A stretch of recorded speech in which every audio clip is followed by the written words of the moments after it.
¿Sabes que más de 2000 científicos del Tercer Reich se instalaron en la Antártida después de la Segunda Guerra Mundial? ¿Qué buscaban allí? Descúbrelo en Camino del Misterio. Los viernes de 10 a 12 de la noche. En Intereconomía. Lo que sabemos es una gota de agua. Lo que ignoramos es un océano. Isaac Newton.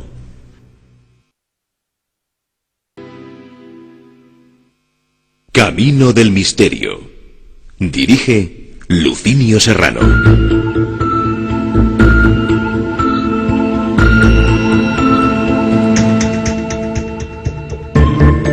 Seguimos en Intereconomía, seguimos en Camino del Misterio, son las 11:26 y vamos a despedirnos de nuestro querido colaborador Daniel Stulin, que se va a comer su sándwich de culebras, sapos y víboras. Y blancos.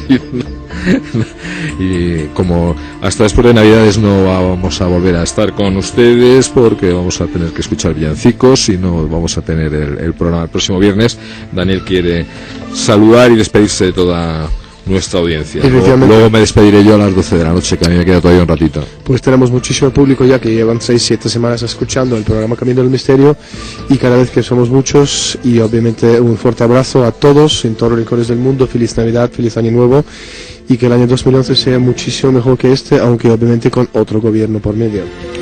Dios te diga. Habrá que pedírselo a los Reyes Magos, a Papá Noel y a todos, a mandar las cartas.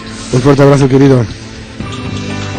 Estamos en Camino del Misterio y tenemos al otro lado de la línea a nuestro amigo y colaborador Miguel Celades. Muy buenas noches, Miguel, ¿cómo estás? Buenas noches, Lucinio, y felicidades por el programa. No está mal los temas que has tocado hoy, han sido tremendos.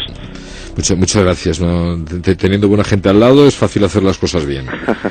Tenemos también con nosotros a Felipe Botalla, amigo y colaborador tuyo, Miguel, que me gustaría que hicieras tú la introducción. Muy buenas noches, Felipe. Buenas noches, Lucía, gracias, muchísimas gracias. Un placer tenerte con nosotros. Gracias, de verdad. Cuéntanos, Miguel, háblanos, porque ya te conoce toda nuestra audiencia, pero Felipe es nuevo por estos lares y me gustaría que fueras tú el introductor. Bueno, me gustaría introducir el tema primero, y con el tema introducimos a Felipe, porque, bueno, desde que lo tuvimos en el Congreso Sapiens, la verdad es que acabo de ver su vídeo y lo han visto más de 10.000 personas, que no está mal, ¿no? ¡Qué barbaridad! A ver, todo empieza, claro, con los temas que has tocado hoy, más actuales. Ahora nos remitimos un poco a la historia, vemos en la Segunda Guerra Mundial, y es un tema que no se ha hablado tanto como se debería, porque ahí hubo algo que nadie se explicó, y en esto es un experto, Felipe, ¿no? Hablamos de que en 1939, pues es enviado a la Antártida, pues un barco, el Suabia. Pero me vas a contar lo que me tiene que contar él, si yo lo que quiero es que me presentes. Ah, muy bien. No, a Felipe, ¿para qué vas a contar lo que él me tiene que contar? Sí, totalmente. Es que te quería introducir más que nada, porque cuando uno ve en Wikipedia, dice, pues bueno, la magnitud de esto, todo lo que pasó, pues ha propiciado el desarrollo en conjunto de teorías de corte ufológico y neonazi, y autores como Felipe Botalla presentan esta operación como la mayor ofensiva militar. Entonces, por eso te quería terminar diciendo, bueno, pues ahí tenemos a Felipe Botalla, ¿no?, que es autor de bastantes libros, o sea, la Antártida 1947, la guerra que nunca existió, que es el tema que se nos ocupa, de Cronos, la puerta al tiempo, el arma más poderosa del Tercer Reich, y de Operación Hagen, el misterio del proyecto nuclear nazi que pudo haber cambiado el desarrollo de lo que es la Segunda Guerra Mundial. Felipe Botalla es investigador de la historia, yo creo que quizá el que más lejos ha llegado, aparte de ser profesor en escuelas de negocios, etcétera, sobre la Segunda Guerra Mundial. Y bueno, pues tenerlo es un lujo, Felipe. Bueno, oye, muchísimas gracias por tu panegírico, la verdad es que me dejas abrumado. Sí, panegírico, pero casi cuenta lo que tienes que contarme tú. Es que le pones su micrófono delante a Miguel, coge carrerilla y se olvida hasta de respirar. Bueno, quería hacer el titular. El titular, si casi escribes un artículo. Casi que sí. No, Miguel es un gran amigo, y yo entiendo este entusiasmo por parte de él. O sea que ningún problema, de verdad. Bueno, Felipe, sí me gustaría, porque con el programa que hemos tenido tan amplio se nos ha echado el tiempo encima. No te preocupes, no te preocupes. Sí, querría en otra ocasión el poder hablar con más tiempo, más detenidamente, pero hay algo que me impresionó cuando vi la información que me hizo llegar Miguel Celades, y es el libro tuyo, Antártida 1947, la guerra que nunca existió. ¿Qué pasó en el 1947 en la Antártida? Bueno, el libro Antártida es el segundo de una trilogía que, como comentaba Miguel, pues he realizado sobre aspectos poco conocidos de la Segunda Guerra Mundial. Es decir, yo no soy historiador, pero soy un aficionado de toda la vida, vamos a decir, y siempre me ha preocupado más aquellos aspectos que no están explicados, yo creo que detalladamente o por lo menos sobradamente. Es decir, hay muchos libros sobre batallas convencionales de la Guerra Mundial, y esto pues hay grandes escritores que ya han escrito sobre ello, y yo ahí creo que no tengo nada que aportar en especial. Sin embargo, hay aspectos poco conocidos que, por la razón que sea, pues no ha habido autores españoles que se hayan interesado por ellos, por lo menos. Sí que había algunos americanos, algunos ingleses, como siempre, e incluso algún alemán, ¿no? Y entonces yo me he metido en este aspecto, en este campo, que me parecía mucho más interesante, aunque también he de reconocer que no hay gran información. Es decir, una buena parte de la información, pues hay que casi, no sé, idear lo que pudo ser a partir de lo que existe. Es decir, esto sí, yo cada año voy a Alemania a dar clase y bueno, conozco bastante gente y he conseguido una información bastante interesante sobre estos tres libros, ¿no? Y entonces a partir de aquí pues he reconstruido lo que yo creo que pudo ser. Cuidado, yo no estoy diciendo que fuera así, pero por lo menos lo que sí que pudo ser, ¿no? ¿Y qué pudo ser?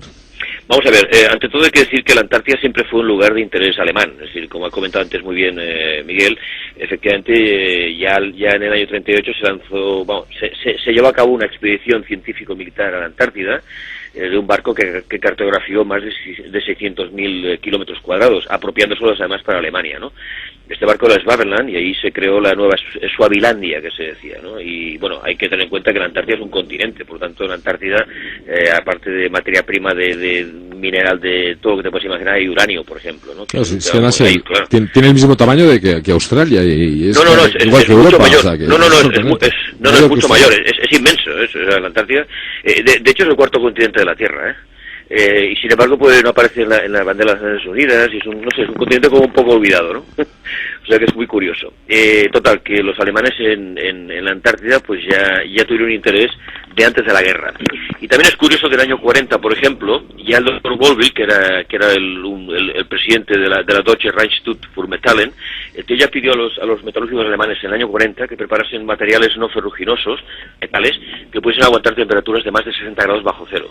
Y piensa que en aquel momento no estaban en lucha con Rusia, ni en Rusia se consiguen esas temperaturas. Claro, la pregunta es ¿para qué querían esto si no era para la Antártida, ¿no? Que allí sí que se consiguen estas temperaturas, por ejemplo, curiosamente, ¿no? Sí, y vientos de 300 kilómetros por hora. Sí, pero unas cosas que rompen el esquema, allá donde vayas.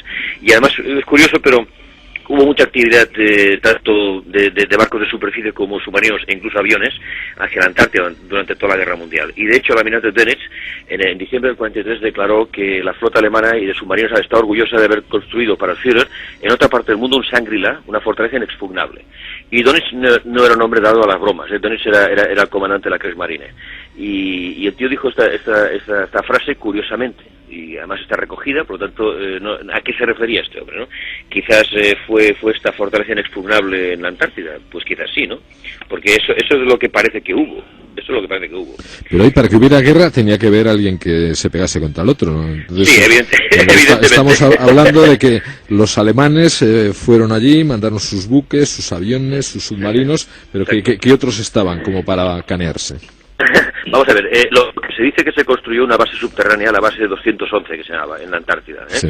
Entonces, aquí lo curioso es que a partir ya cuando acaba la Guerra Mundial, repentinamente, los americanos demuestran un interés, yo diría inusitado, por hacer una expedición científico-militar a la Antártida. Todo el año del año 46, que es cuando se organizó todo esto. Y claro, las órdenes parten de Washington, además las firmó el almirante Ramsey, hacia la flota del Atlántico en Norfolk y la flota del Pacífico en San Diego, y el secretario de la Marina James Forrestal y el presidente Truman pues lo aprobaron. Y el nombre de la operación fue dado por el almirante Chester Nimitz, y el calendario fijado era de diciembre del 46 que es el verano austral allí, hasta julio del 47 en pleno invierno austral. Por lo tanto, la pregunta es ¿por qué, no? Y entonces ellos marcaron 5 objetivos oficiales de la operación High Jump, que así se llamaba esta operación. Esta es una operación cierta, es real, o sea, hay datos sobre ella.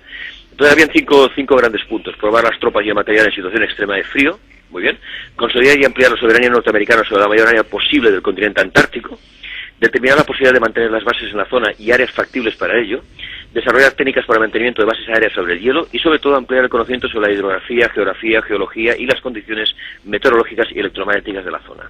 Bueno, esto es la parte oficial, vamos a decir, ¿no?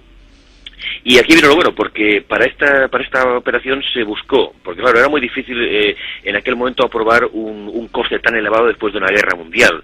Te puedes imaginar que los Estados Unidos estaban exhaustos económicamente. Entonces, para que la opinión pública lo respaldase, se nombró al almirante Byrd, que era un héroe de estos legendario americano, un gran explorador antártico, para que liderase la operación. Estoy hablando de un tío de un gran relaciones públicas y además un hombre que era de la categoría de Charles Lindbergh, por ejemplo, ¿no? Y entonces pues ellos buscaron que fue nombrado comandante científico de la operación. O sea, a partir de ese momento la opinión pública pues parece que estaba ya menos reacia a esta historia. Piensa que esta operación además contó con 13 barcos, entre ellos el nuevo portaaviones del Philippine Sea y un submarino, el Senate. Había rompehielos, aviones de carga, el combate, helicópteros, 5.000 hombres. Incluso se filmó una película que la tengo que se llama The Secret Land, sobre esta expedición desde el principio hasta el final. Y sigue siendo la operación militar más grande efectuada en la Antártida jamás. O sea, que fíjate todo de qué hablamos, ¿no? ¿Y la película está hecha con rigor o es una fantasía? No, es una película hecha por el Departamento de la Marina de Estados Unidos. Lo que pasa es que es una película que la estás viendo y de repente no sabes exactamente qué ha sucedido, porque de repente ya se acaba. ya vuelven y se acaba todo, ¿no?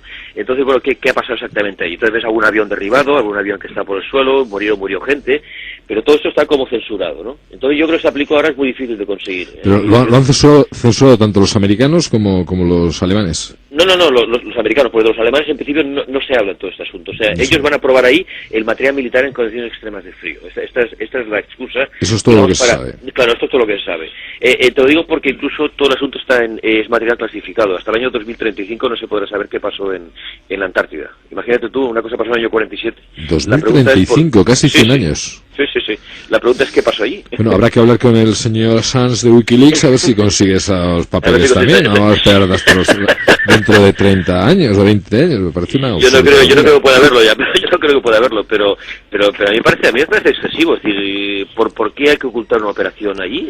Bueno, ¿y tu olfato qué te dice? Bueno, mi olfato me dice que allí hubo un combate. Es decir, ellos fueron a destruir esta base alemana en la Antártida. Y de hecho, piensa que era una operación donde ellos tenían que estar unos 7-8 meses y estuvieron, bueno, llegó a las 8 semanas, ¿no? Se perdieron aviones, material de todo tipo, hubo incluso bajas humanas, etcétera, ¿no? Incluso, además muy curioso, cuando regresaron los barcos, en el barco, digamos, enseña donde iba Byrd, hizo unas declaraciones al periódico El Mercurio de Chile, con fecha 5 de marzo del 47, ante un periodista militar, un tal Lee Manhattan, que el tío hizo un artículo, que lo tengo, donde, curiosamente, y si me permites, me gustaría leerte un párrafo, porque es muy curioso, ¿no? Sí, adelante. ¿Sí? Y entonces, bueno, dices, a bordo del Mount Olympus, que era el nombre de este barco, dice, el almirante Richard Byrd advirtió hoy que es preciso que los Estados Unidos adopten medidas de protección contra la posibilidad de una invasión del país por aviones hostiles procedentes de las regiones polares. El almirante dijo, no intento asustar a nadie, pero la amarga realidad es que de ocurrir una nueva guerra, los Estados Unidos serán atacados por aviones procedentes de ambos polos. Imagínate lo que tío. Byrd continúa, dice, no puedo menos que hacer una fuerte advertencia a mis compatriotas en el sentido de que ha pasado ya el tiempo en que podíamos refugiarnos en un completo aislamiento y descansar en la confianza de que las distancias, los océanos y los polos constituyen una garantía de seguridad. Y finalmente dice, el almirante encareció la necesidad de permanecer en estado de alerta y vigilancia a lo largo de lo que constituye los últimos reductos de defensa contra una invasión. Claro, tú cuando lees esto, claro, ¿a qué se refiere Byrd? ¿De qué está hablando este hombre? ¿De qué invasión está hablando? Sí. ¿Qué clase de aviones o aeronaves son esas? ¿Quiénes son sus tripulantes, no? Y le puedo decir que el almirante Byrd no era ningún bromista, era un militar muy serio, un gran en relaciones públicas, es cierto, pero no era un bromista, ni tenía por qué decir ninguna mentira, ¿no? Vamos a dar paso a Miguel Celades a ver qué opina de todo esto. Miguel, ¿qué nos cuentas? ¿Cuál es tu visión de la jugada?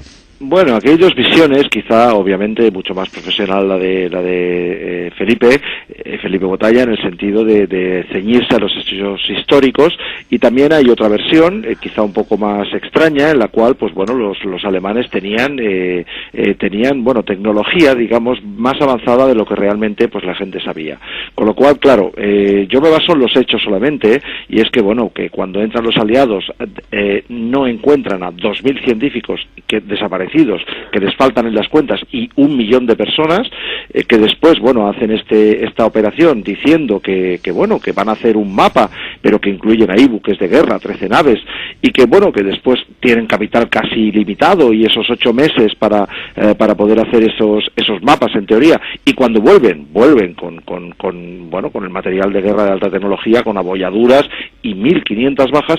Claro, ahí es donde vino el tema, ¿no? La gente suspicaz dijo, bueno, ¿pero qué habéis encontrado allí como para ver 1.500 bajas? Ellos dijeron que había sido lo que eran accidentes normales y que allí solamente había pingüinos. Y claro, de ahí pues ya salió de forma irónica la famosa guerra de los pingüinos, por decir, jolico, los pingüinos, no sé qué comen los pingüinos, pero se han cargado 1.500 tíos, ¿no? Y material de guerra de muy mal hecho los pingüinos de la Antártida.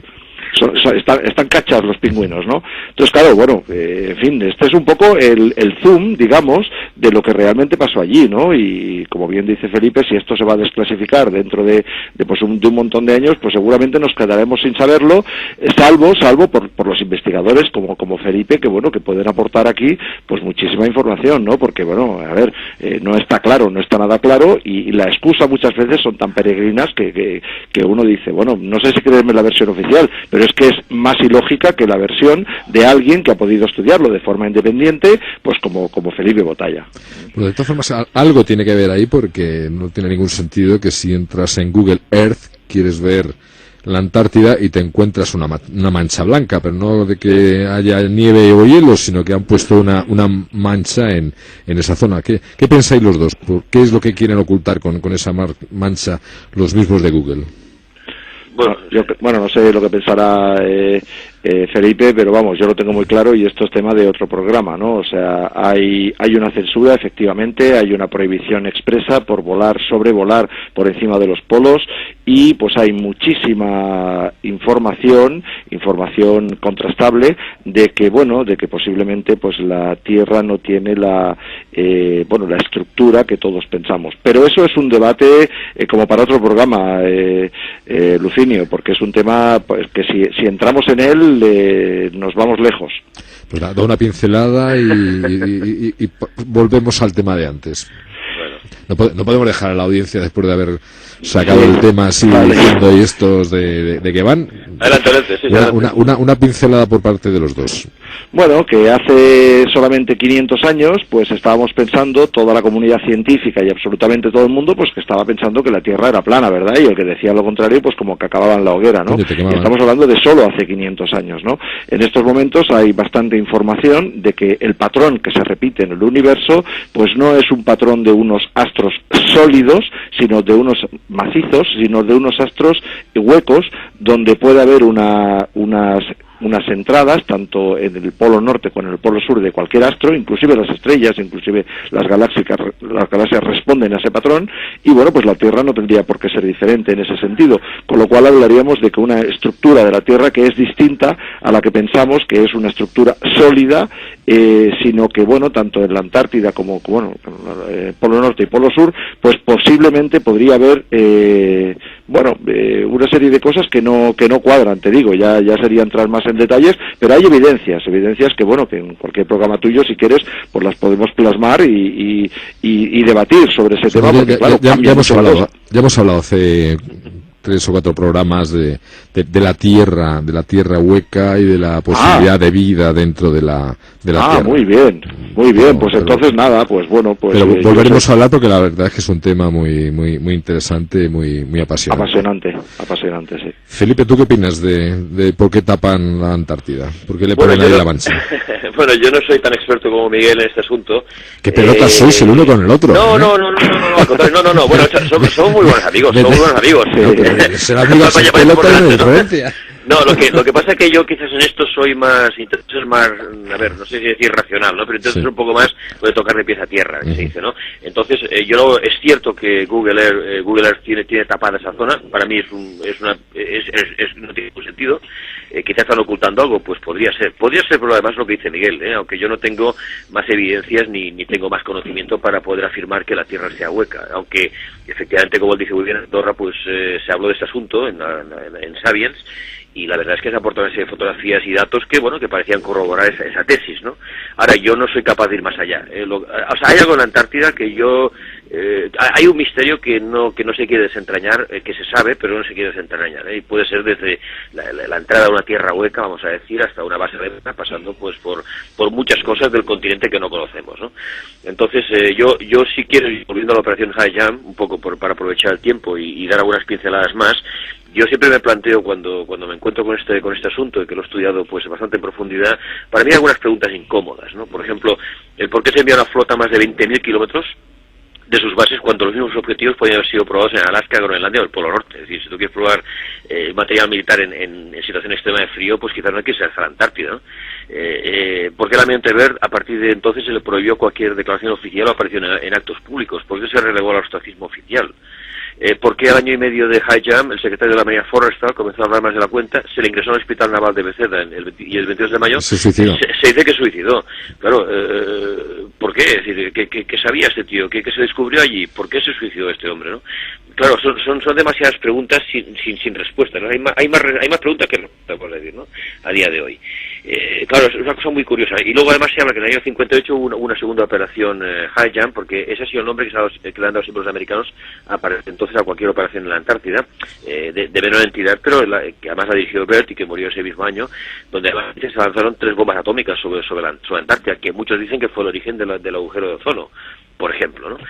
Claro, ¿por qué necesito hacer esa prueba allí? ¿Por qué lanzar unas bombas atómicas? ¿Qué sucede, no? Claro, son preguntas, ¿no? Es una pena tener que esperar otros 20 y tantos años más para desvelarlas, ¿eh? Sin duda. Yo es un tema que me apasiona.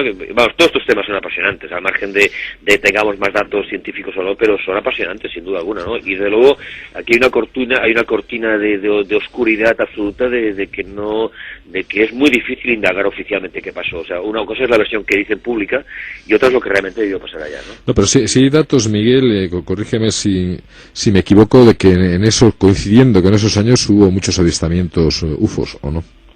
Pues sí, el 1947 fue un año especialmente activo en este tema. Ocurrió el caso Roswell también, como caso que por cierto, hoy lo hemos estado comentando también en la otra radio. Se han identificado los médicos que estuvieron en aquella autopsia que le hicieron a una serie de entidades que se encontraron y se han identificado con nombres y apellidos, con lo cual aquello no fue lo que dijeron que fue una tontería y las desinformaciones que tú sabes que rápidamente pues aparecen, ¿no? Entonces, fue un año especialmente activo. Ahí hubo contactos, ya hablamos de exopolítica en su estado más puro, hubo muchos contactos, hubo acuerdos, hubo muchas cosas. Los alemanes tenían información de sistemas antigravitacionales. Quizá esa batalla que no existió, esa guerra que no existió, que aplastantemente ganaron ellos, quizá fue motivada por esa tecnología que no habían sacado. Pero cuando dices que ganan ellos, ¿a quiénes te refieres? Hombre, a ver, a los hechos me remito. Si aparece toda una flota de buques de guerra que van para allá con 5.000 soldados, con 8 meses de trabajo para poder hacer y deshacer lo que quieren, y vuelven a los 2 meses con el rabo entre piernas, 1.500 bajas y aparato destrozado, podemos decir o podemos de alguna forma visualizar que perdieron la batalla, que fueron corriendo, con lo cual, a esos alemanes que en principio los habían ganado ellos en Europa, les dan un buen susto y salen corriendo, con lo cual yo deduzco que en esa batalla, en esa guerra que dice Felipe Botalla que no existió, alguien salió ganando, y eso desde luego no fueron los americanos. Sí, así parece, ¿no? Yo también creo que el año 47 fue un año muy especial por muchas razones. Por ejemplo, como él decía muy bien, fue el primer avistamiento, vamos a llamarlo oficial, de platillos volantes en el Monte Rainier, en el estado de Washington, ¿no? Fue el famoso incidente de Roswell que comentaba Miguel. Se creó la CIA, se creó la creación de la ONU, de la Comisión de Desarrollo Mundial, el FMI empieza sus operaciones. Werner Heisenberg, que fue un premio Nobel alemán, pues declara que la URSS trabaja con científicos nucleares alemanes, por ejemplo, ¿no? Incluso la creación del Plan Marshall, la salida del barco Exodus hacia el futuro de Israel, incluso el capitán Thomas Mantel muere durante la persecución de un platillo volante, ¿no? Que se decía en aquella época. Es un año muy curioso, ¿no? O sea, pasan muchas cosas curiosas. O sea, todo esto que comentas, Felipe, fue en el 1947. Sí, 1947 todo esto. O sea, yo casi diría que es un año, es como un punto de giro histórico, ¿eh? O sea, a partir del 47 pues empieza todo el tema de los platillos volantes, son extraterrestres. Hollywood se pone en marcha y hace muchísimas películas de platillos volantes a partir de finales de los 40 y sobre todo en los años 50, creando la imagen del extraterrestre. Yo siempre he creído que el platillo volante, o llamado así, o disco volante, llámalo como quieras, es una creación terrestre y no tiene nada que ver con marcianos ni con historias de estas. O sea, yo lo veo así, en esto no estoy de acuerdo con Miguel, pero yo lo veo así. No te creas, Felipe, estamos más de acuerdo de lo que parece. O sea, la mayoría de avistamientos pueden ser más motivados por naves terrestres que por naves que vengan de otro sitio. Esa es la cosa, que una nave redonda o discoidal no es tan extraña, es decir, sencillamente se ha seguido haciendo así, pero ya en los años 20 habían patentes alemanas de naves discoidales, muy sencillas, muy básicas, pero era un criterio de diseño,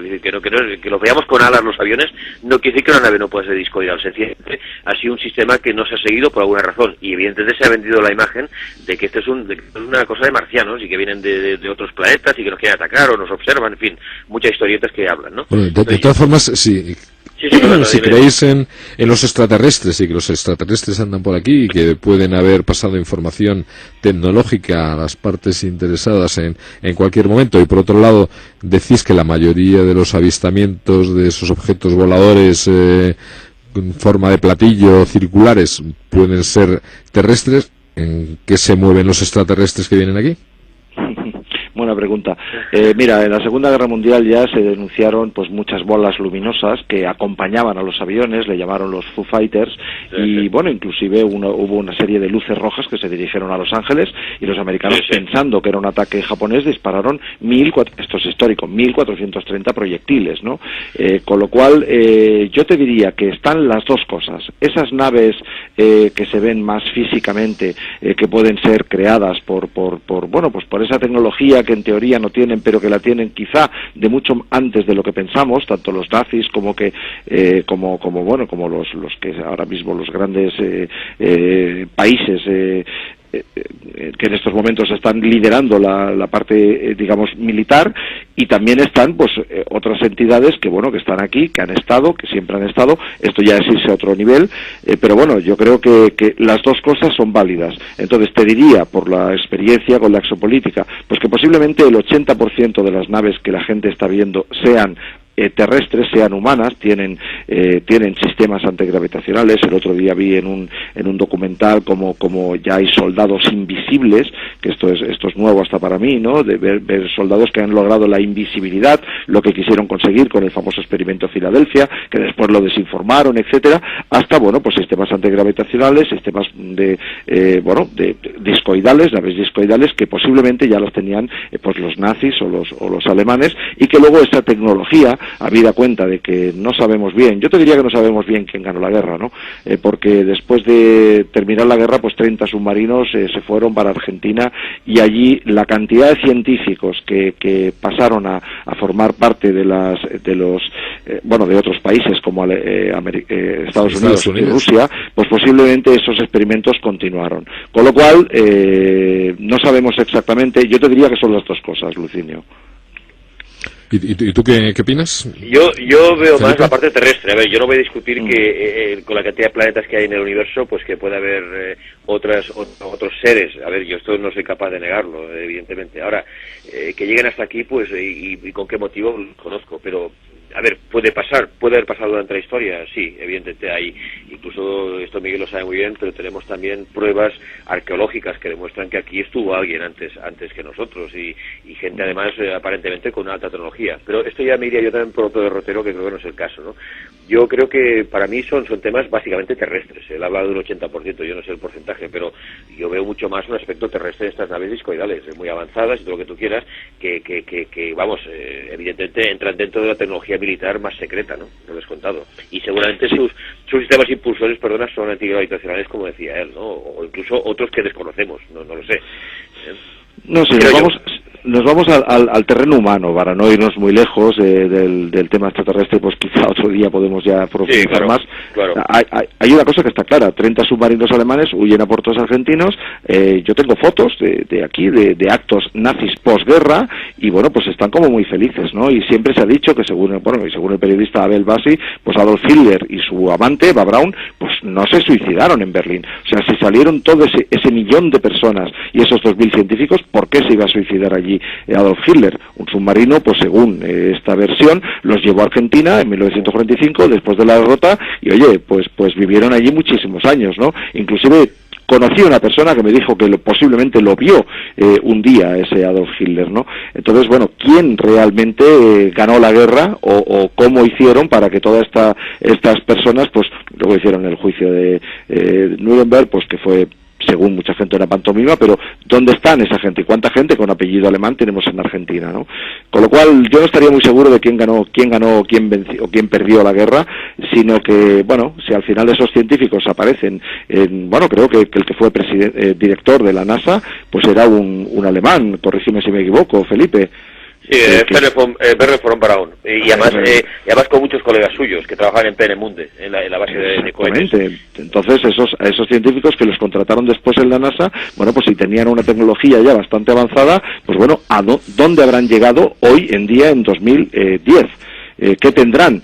Con lo cual, yo me inclino a pensar de que muchas de las cosas que vemos, y inclusive, aunque sea como ufólogo, podría decir, pues son tirarme piedras al tejado, muchos son humanos, y otros no, eso está claro.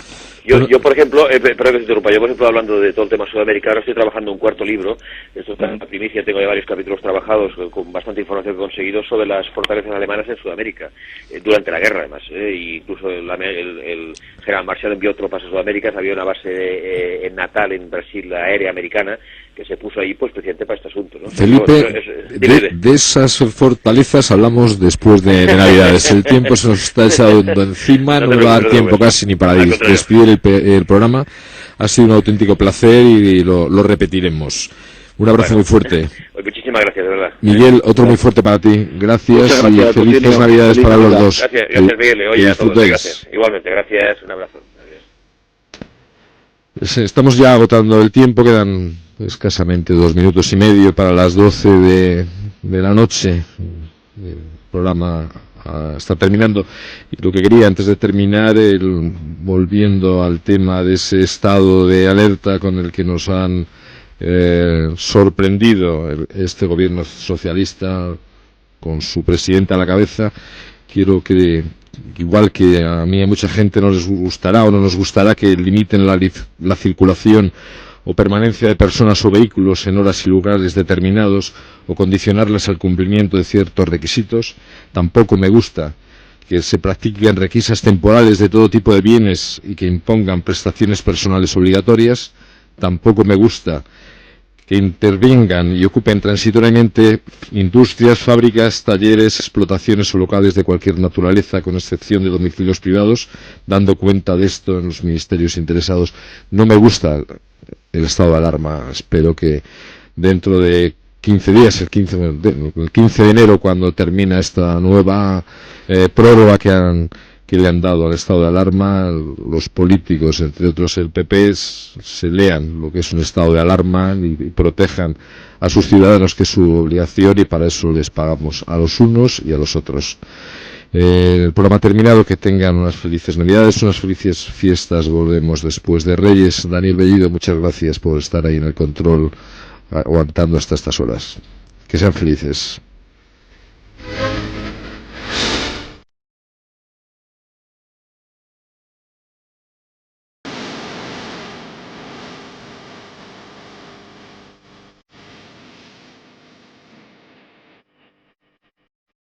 Síguenos en intereconomía.com.